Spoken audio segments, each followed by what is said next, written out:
चलाते हैं। तस्मै श्री गुरु नमः। अंतर चेतना को उजागर करने के लिए ध्यान का अद्भुत आलंबन जैन शासन में द्वादशांगी का सार रूप बताया गया है। समग्र द्वादशांगी का सार यानी कि ध्यान। ध्यान मतलब कि अपने विकल्पों से मुक्ति, अपने विचारों से मुक्ति, अपने विषादों से हमें मुक्ति मिलती है, उसे हम ध्यान कहते हैं। प्राथमिक कक्षा में ध्यान आलंबन से किया जाता है। बाद में धीरे धीरे आलंबन बिना भी ध्यान व्यक्ति को आ सकता है। जैसे वैद्य पहले दवा की स्टडी करके दवा देता है, बाद में धीरे धीरे ऐसा अनुभव हो जाता है कि उसको दवा का कुछ बुक्स देखना नहीं पड़ता, ऑटोमेटिकली वो दवा देने लग जाते हैं। वैसे ही गाड़ी चलाते वक्त पहले गियर, एक्सीलेटर, हैंडल सबके ऊपर कंसंट्रेट करना पड़ता है। बाद में ऑटोमेटिकली जहाँ पे स्पीड ब्रेकर आता हो, डाइवर्सन आता हो, वैसे स्थानों के ऊपर ऑटोमेटिकली अपना पैर कभी एक्सीलेटर पे कभी गियर पे चले जाता है। तो यह एक स्वाभाविक क्रिया प्रयास से सिद्ध होती है। स्वाभाविक साधना, स्वाभाविक ध्यान भी प्रयास से सिद्ध होता है। इसीलिए पहले ध्यान को करना पड़ता है, बाद में ध्यान हो जाता है, बाद में ध्यान जीवन बन जाता है। तो ध्यान करने के लिए बहुत से आलंबन हैं। उस आलंबनों के अंदर अपन ने 8 प्रातिहार्य का आलंबन पसंद किया है, क्योंकि प्रातिहार्य के ध्यान से तुरंत ही चित्त वहाँ पे लग जाता है और प्रातिहार्य के ध्यान से तुरंत ही परमात्मा तत्व की प्रतीति अंशतः होने लगती है। तो प्रातिहार्य पुण्य का भंडार है, प्रातिहार्य पवित्रता का निधान है, प्रातिहार्य प्रसन्नता का झरना है, प्रातिहार्य परिपक्वता का सुंदर बौद्धिक निधान है। ऐसे इस प्रातिहार्य का ध्यान, उसके अंतर्गत अपन ने पहले अशोक वृक्ष, बाद में सूर्य पुष्प वृष्टि, उसके पश्चात दिव्य ध्वनि, उसके पश्चात चामर और अंत में सिंहासन का ध्यान किया था। आज हमें भामंडल का ध्यान करना है। भामंडल मतलब कि परमात्मा के सिर के पीछे रहा हुआ एक वर्तुलाकार सुंदर श्वेत वर्णीय और पीत वर्णीय मिश्रण, ऐसा सुंदर एक गोलाकार बना हुआ भामंडल कहा जाता है। भा का मतलब होता है आभा। आभा मतलब कि परमात्मा का अद्भुत तेज और सौंदर्य। परमात्मा का तेज, नूर, सौंदर्य, लावण्य इतना तो प्रभाव से भरा हुआ होता है और जिसको हम आंख से सामान्य तौर पे नहीं देख पाते। तो देवता इसका एक व्यवस्था तंत्र निर्धारित करते हैं और परमात्मा के मस्तक के पीछे भामंडल की रचना करते हैं, जो सूर्य के आकार जैसा दिखता है और अंधकार के अंदर, जो चारों दिशाओं के अंदर सूर्य जैसा प्रकाश फैलाने में समर्थ है। वैसा यह भामंडल परमात्मा के मस्तक के पीछे धीरे धीरे धीरे धीरे घूमता रहता है। परमात्मा का तेज और लावण्य उसके अंदर थोड़ा संकुचित हो जाता है, जिससे कि देखने वाले को परमात्मा आसानी से दिख सके। सूर्य को देखना जैसे सामान्य चक्षु वाले के बस की बात नहीं, वैसे परमात्मा का लावण्य और तेज तो सूर्य से भी बढ़कर है, तो उसको देखना अपने बस की बात नहीं। इसके लिए भामंडल की व्यवस्था देवता गण करते हैं और यह भामंडल के सानिध्य से परमात्मा का सौंदर्य बहुत ही हमें दिखने में आसान बनता है। भामंडल यानी कि परमात्मा के सौंदर्य का अद्भुत दृष्टांत। जब व्यक्ति औरों को शाता देता है, औरों के प्रति आत्मीय और मैत्री भाव खड़ा करता है, उसके शरीर के अंदर सौंदर्य, आकर्षणशीलता, यशपना और निरोगिता वगैरह सहज मिलते हैं। भामंडल का प्रातिहार्य हमें यह सब प्रेरणा दे रहा है कि तू अपने जीवन के अंदर इस आत्म तत्व को पाकर, परमात्मा तत्व का सानिध्य पाकर औरों के साथ मैत्री, प्रमोद, करुणा और माध्यस्थ भरा व्यवहार ही रखना। पांचवा कोई व्यवहार जगत में है नहीं जो रखने जैसा है। मैत्री सर्वजीवों के प्रति, प्रमोद गुणवान के प्रति, करुणा दुखियारों के प्रति और दर्दी लोगों के प्रति, और माध्यस्थ भावना दोषी जीवों के प्रति। कितना भी समझाने पर दोष दूर न कर सके वह व्यक्ति, तो उसके प्रति भी द्वेष मत करना, माध्यस्थ भाव रखना। भामंडल में ये प्रेरणा देता है परमात्मा प्रभु वीर सिंहासन पर विराजमान है। भामंडल परमात्मा के मस्तक के पीछे घूम रहा है और परमात्मा अनिमेष नयनों से पर्षदा के प्रत्येक जीवों को देख रहे हैं। परमात्मा की करुणा का प्रवाह सारे पर्षदा के अंदर फैल रहा है। जैसे आकाश में सर्वत्र हवा है, आकाश में सर्वत्र आकाश प्रदेश है, मेहंदी के पत्तों के अंदर सर्वत्र मेहंदी का रंग है, शक्कर के कण कण के अंदर मधुरता है, परमात्मा की सारी दृष्टि के अंदर करुणालुता है, परमात्मा के सारे व्यवहार और वचन के अंदर वीतरागता है, परमात्मा के शरीर के अंश अंश के अंदर परार्थता है। ऐसे परार्थता, वीतरागता और करुणालुता के त्रिवेणी संगम प्रभु मुझे मिले, ऐसा ध्यान हमें भाव से करना है। थोड़ी देर के लिए अपने श्वास को देखें, श्वास को नियंत्रण में ले। जो दृश्य अभी खड़ा किया गया उसको देखने का प्रयत्न करें। न देख पाए तो भी अपने श्वास के ऊपर ध्यान करके किसी भी विचार को एंट्री न दे, किसी भी विकल्प को अपने अंतर में आने न दे।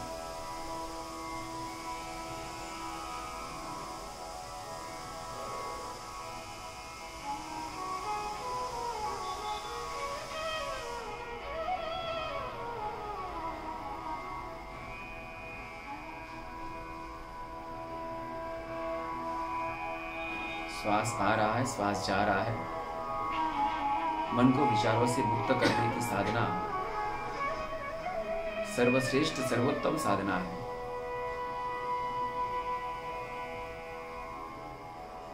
नवाक्षरी मंत्र का जाप करेंगे, भाष्य जाप। तीर्थय रामे पश्यन्तु, तीर्थय रामे पश्यन्तु, तीर्थय रामे पश्यन्तु, तीर्थय रामे पश्यन्तु, तीर्थय रामे पश्यन्तु, तीर्थय रामे पश्यन्तु, तीर्थय रामे पश्यन्तु, तीर्थय रामे पश्यन्तु, तीर्थय रामे पश्यन्तु, तीर्थय रामे पश्यन्तु, तीर्थय रामे पश्यन्तु।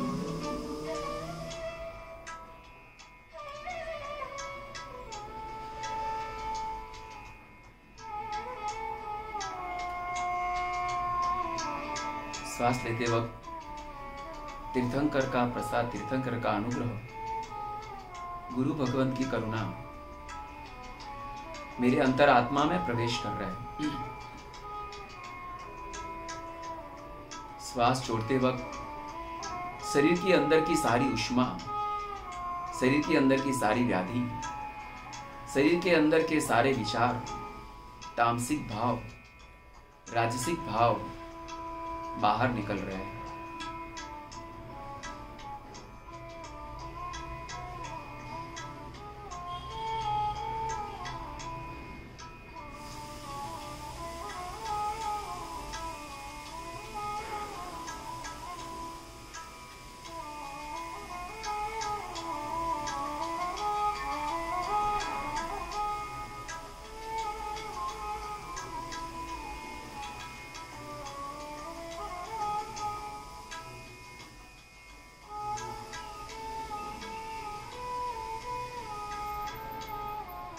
आंखें बंद भी रख सकते हैं, आंखें खुली भी रखकर नाक के सामने देख सकते हैं। किसी भी तरह से चित्त को विक्षेपों से मुक्त रखना है। श्वास आ रहा है, श्वास जा रहा है।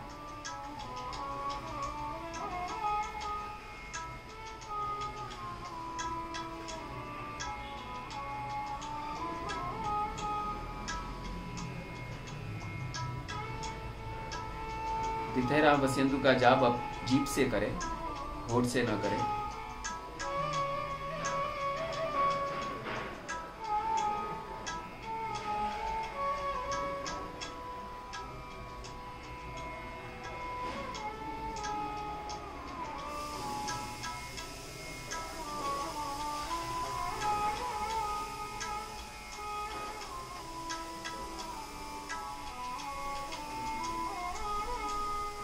और एक चरण, श्वास लेते वक्त आसानी से जितना श्वास ले सके उस श्वास के लेते हुए यह जाप करना है, और बाद में श्वास को छोड़ते वक्त यही जाप करना है।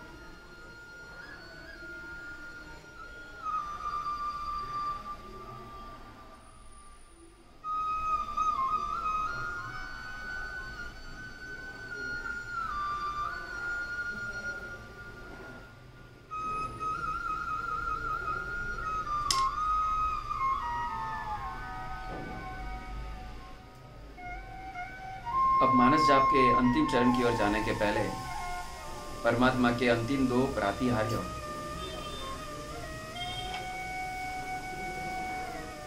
दुंदुबी बहुत बार सुनी है, लेकिन कैसी होती है इसका चित्र देख लो। समोसन के 1 योजन के विस्तार के ऊपर देव देविया, खास तौर पे पुरुष देव, हाथ में ढोल वगैरह लेकर अलग अलग तरह के सुंदर तबला, ढोल, मृदंग, भेरी, ढोल के भी बहुत प्रकार होते हैं, और परमात्मा के देशना के साथ सुर ताल का मिश्रण करते हैं। जैसे वस्तु में रही हुई मिठास अगर बढ़ानी हो तो उसमें और भी मीठे द्रव्य डालने पड़ते हैं। परमात्मा के शब्दों में मधुरता तो बहुत है, लेकिन हम भौतिक प्रेमी हैं, इसलिए परमात्मा की भक्ति स्वरूप कहो या अपनी परमात्मा के साथ प्रीति स्वरूप कहो, यह वाजिंत्रों का नाद, ढोल का नाद देवतागण साथ साथ करते हैं, और परमात्मा की मालकोश राग, भैरवी राग, भोपाली राग, प्रभाती राग, अलग अलग तरह के रागों के अंदर परमात्मा की देशना जब चलती है तो उसके अनुरूप सुर ताल का सम्मिश्रण करने का काम यह दुंदुबी करती है। दुंदुबी के नाद के माध्यम से और एक प्रभाव यह पड़ता है कि आजू बाजू में दूर दूर देश में रहे हुए लोगों को भी देशना का आमंत्रण मिलता है। परमात्मा की देशना का शुभारंभ हो चुका है। यह सब प्रेरणा का पाथेय मतलब कि दुंदुबी, और ऐसे भी कहा जाता है 6 मास की भूख और प्यास भी दुंदुबी से युक्त परमात्मा की देशना का श्रवण करने से सम जाती है, थम जाती है। अंदर की भूख पीड़ा महसूस नहीं हो पाती। ऐसी आत्म तत्व की अनुभूति प्रभु हमें करवाते हैं। सुंदर स्त्री का मिलन आसान है, सुंदर पुत्र पत्नी और पुत्र वधुओं का मिलन भी आसान है, शायद साताकारी देह का मिलन भी आसान है, लेकिन वो थोड़े समय के लिए, अपनी ही आत्मा का सुख शाश्वत समय के लिए जो मिलने वाला उसकी अनुभूति प्रभु कराए। कितनी दुष्कर यह बात है जो प्रभु हमें मात्र देशना के माध्यम से करा देते हैं। तो यह दुंदुबी जैसे हर लोगों को प्रभु के समोसन में प्रवेश करने के लिए निष्पक्ष आमंत्रण देती है, वैसे मेरे शब्द भी निष्पक्ष गिरे, एकांत में न गिरे। तू ऐसा ही है, तू वैसा ही, ऐसी ग्रंथि मैं कहीं न बना लूं तो मेरे जीवन के शब्द, मेरे जीवन का व्यवहार संगीत बन जाएगा। हर एक लोगों को मेरे हृदय में आमंत्रण देना, यानी कि ऐसी दुंदुबी का नाद करना। सापेक्षवाद की दुंदुबी, अनेकांतवाद की भाषा, एकांत भाषा नहीं। तूने ऐसा ही किया है, मैं ऐसा ही करके रहूंगा, ऐसा ही होने वाला है, ऐसा ही नहीं होने वाला है, ऐसा एकांत शब्द कहीं मैं यूज नहीं करूंगा। अपने पूर्वाग्रह का त्याग करूंगा। मेरे हृदय रूपी समोसन में हर एक लोग आएंगे। दुंदुबी मतलब कि अनेकांतवाद की दुंदुबी, साधवाद की दुंदुबी, सापेक्ष भाषा, क्षमाशील भाषा की दुंदुबी का नाद, देव दुंदुबी। अंतिम प्रातिहार्य छत्रत्रय, 3 छत्र में दिख रहे हैं, पिरामिड का आकार लगता है इसका। वर्तमान में मन को नियंत्रित एकाग्र करने के लिए पिरामिड सेंटर भी चलाए जाते हैं। मंदिर के शिखर का आकार देखो तो वो भी ऊपर से संकुचित और नीचे से बढ़ता बढ़ता, उसी तरह त्रिकोण आकार वाली चीजें, उसके नीचे बैठने से भी मन में शांति एकाग्रता छा जाती है। जिन मंदिर के अंदर हम बैठते हैं रंग मंडप में, तो ऊपर का भी जो रंग मंडप का शेप होता है वो त्रिकोण आकार जैसा होता है। तो यह ऊपर से चक्र का आकार छोटा, नीचे बड़ा और नीचे उससे भी बड़ा। प्राचीन शिल्प को देखो तो यही आकार हमें दिखता है, मंदिरों का, शिखरों का वगैरह। ये छत्र हीरे माणिक मोती से जड़े हुए, रजत सुवर्ण रत्न से बने हुए। इससे हमें बहुत ही श्रेष्ठतम प्रेरणा मिलती है। अद्भुत देशना इस छत्र से हमें मिलती है। अद्भुत उद्बोधन यह छत्र हमें करता है। पुण्यशाली तीन लोक के नाथ परमात्मा भी अपने ऊपर छत्र रखते हैं। तीन लोक के नाथ परमात्मा भी कहते कि मेरे ऊपर सिद्धों का छत्र है। तो तू छत्र बिना कैसे रहता है? छत्र बिना रहना मतलब कि मेरे ऊपर कोई नहीं, मुझे कोई कुछ कह नहीं सकता, मेरे विचार में कोई बाधा डाल नहीं सकता, मेरा decision first and last finally रहता है। ऐसा कदाग्रह, ऐसा अभिमान। परमात्मा स्वयं जो अपने ऊपर छत्र रखने का आग्रह रख रहे हैं, तो तू कौन है? इसके लिए अपने ऊपर किसी गुणवान का छत्र रखना, पुण्यवान का छत्र रखना, श्रद्धावान व्यक्ति का साया रखना। अंधा व्यक्ति भी अगर देखते हुए व्यक्ति का हाथ पकड़े तो वो मंजिल पा लेता है। देखता हुआ व्यक्ति भी अभिमान से अंधा बनकर चले तो वो कुछ पा नहीं सकता। तो मुझे छत्र से प्रेरणा पानी है। मेरे जीवन में सुंदर चित्र बनाने हो, मेरे जीवन को सुंदर पवित्र करना हो, तो छत्र यानी के गुणवान का आश्रय लूंगा, सदगुरु का सानिध्य कभी छोड़ूंगा नहीं, कल्याण मित्र का आधार लेकर जीवन बनाऊंगा। जीवन में मिली हुई सारी सामग्री है औरों के लिए प्रयास, औरों के लिए जुटाने का प्रयास करूंगा। छत्रत्रय परमात्मा के ऊपर झूल रहे हैं, सबसे ऊपर इनका अस्तित्व समोसन के अंदर है। और जब सुंदर हवा चलती है तब इस छत्र के अंदर से भी सुंदर संगीत का नाद निकलता है। मानो संगीत में सारा वातावरण समोसन में बन जाता है। 3 घंटे, 6 घंटे, 8 घंटे प्रभु बोलते रहे, हम सुनते रहे। छत्रत्रय नाम का प्रातिहार्य परमात्मा को तीन लोक के नाथ कहने का संदेश हमें दे रहा है। परमात्मा तीन लोक के स्वामी बन चुके हैं। संघ को फिर भी प्रभु नमस्कार करते हैं देशना देने के पहले। अद्भुत नम्रता का प्रभु आपका व्यवहार। संघ के नाथ होने पर भी आप संघ को नमस्कार करते हो। परिवार का स्वामी अगर आप में से कोई हो तो वो भी अपने परिवार को प्रेम से नमस्कार करेगा, उनका विनय उचित पालन करेगा। प्रभु हमें ये देशना देते हैं, ये प्रेरणाएं देते हैं। देशना बहुत सुनते हैं, प्रेरणा कम लेते हैं। तो ये समझ लेना, देशना सुनना मात्र एक व्यवहार धर्म हो गया। प्रेरणा लेनी है, प्रेरणा ही मात्र लेनी है, लेकिन परिवर्तन लाना है। ऐसा सोचकर छत्रत्रय से हमें प्रेरणा ले। परमात्मा के 8 प्रातिहार्य का ध्यान मेरे 8 कर्मों की निर्जरा कराने वाला बने। 8 प्रकार की बुद्धि का कौशल्य मुझे दे और जीवन में संसार के सारे बंधन से मुक्त मैं बनूं। 8 तरह के मदों से मुक्त बनूं। 8 तरह के मद, ज्ञान का, तप का, श्रुत का, बल का, सौंदर्य का, संपत्ति का, हर तरह के मद से मुक्त बनूं। ऐसी शुभाकांक्षा प्रभु से करनी चाहिए। अंतिम चरण में मानस जाप करके सर्व जीव के प्रति शिव वस्तु की भावना करके ध्यान का चरण पूर्ण करें। मानस जाप मतलब कि अपने अंतर में सतत चलता ही रहे, चलता ही रहे, चलता ही रहे, चलता ही रहे। अजपा जाप प्रयास करें मात्र 2 मिनट के लिए। हो सके तो सारे दिन ऐसा प्रयास करें। खाते वक्त, पीते वक्त सतत यह जाप की धारा श्वास के साथ जुड़ जाए, जैसे सैनिक को वीर की धारा जुड़ी थी। मानस जाप तिथय राम पश्यन्तु।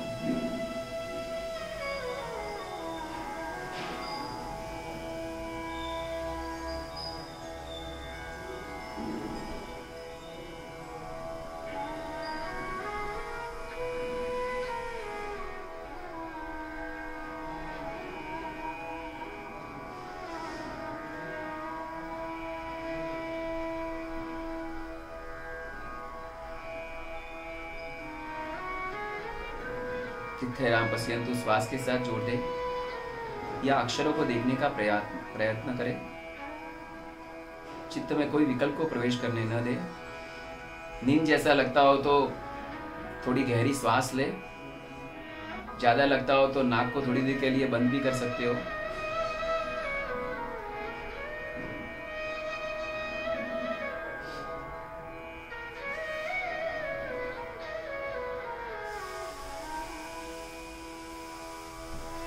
प्रसन्न चेहरा, सुंदर विचार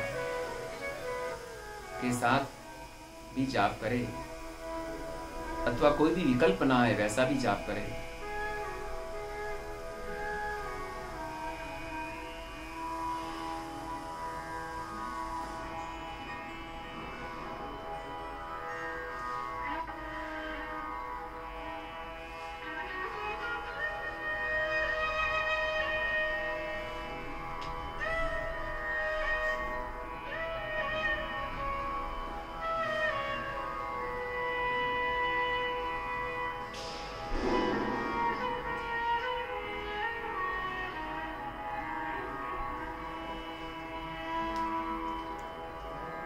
सर्व जीवों को आरोग्य और बुद्धि की प्राप्ति हो। आरोग्य बोधि लाभम समाहि वरमुत्तमं बिंदु। आरोग्य बोधि लाभम समाहि वरमुत्तमं बिंदु। आरोग्य बोधि लाभम समाहि वरमुत्तमं बिंदु। शिवमस्तु सर्वजगतः परहितनिरता भवन्तु भूतगणा। दोषाः प्रयान्तु नाशम् सर्वत्र सुखी भवतु लोकः। तारी कृपानो कुंभ सगड़ा जीव परवर सी रहो। ने श्रमण श्रमणी संग चौर्य शांति आनंद अनुभवो। आदि उपाधि व्याधि तीसौ जीव मुक्ति आदरो। कल्याण नो मंदिर प्रभु आत्मनि शुद्धि आपजो। कल्याण नो मंदिर प्रभु आत्मनि शुद्धि आपजो। त्रिकाल सारे जीवों के लिए श्लोक बोलकर कम से कम 7 दिन तक ये प्रार्थना करें।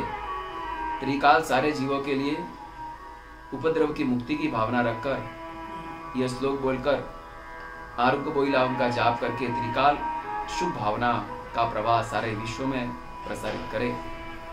जिनाग्न विभूतिमिच्छम्।